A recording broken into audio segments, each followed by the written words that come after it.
Yeah, so she lived in a really fascinating time. She was herself one of the oldest of her family.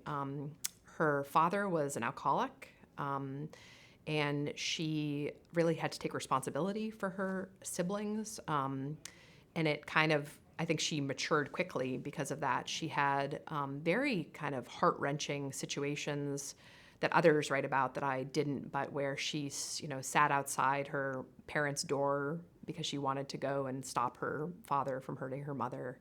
She had other situations where her sister was pregnant and then had a child, and she had to save her sister from that man, and then because of the law at that time, the sister had to abandon her own child to protect herself. And so she had these sort of harrowing experiences as a young woman.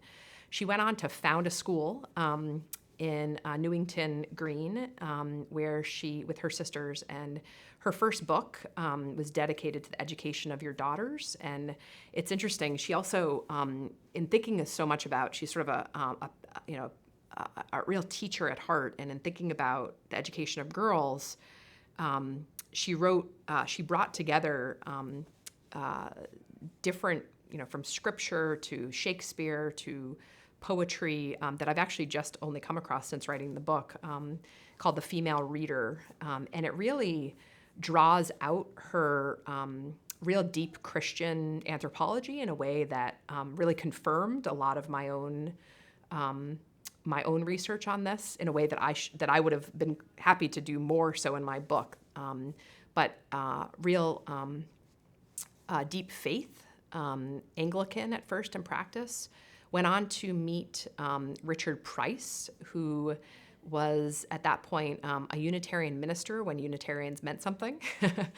And he was also kind of a pamphleteer, was very invested in the American Revolution. He said something like, after Christianity, the American Revolution is kind of the second greatest thing in the progress of humanity. He was in correspondence with many of the founders.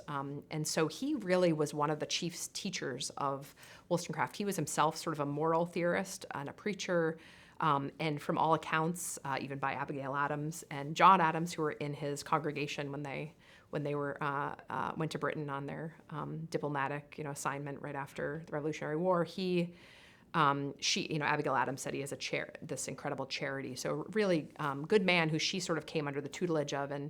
And I think both of them were really upset by the sort of American founding in terms of really thought it had great hope.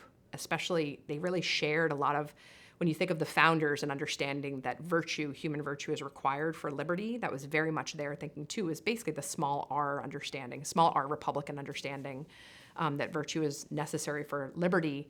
And so they were both of them were very appalled by the slave trade that continued on in the States, and then also by the absence of sort of political equality for women. So she goes on then to engage in some of the early writing about the French Revolution. I think at first both she and Price had some hope that the French Revolution would be something like the American Revolution.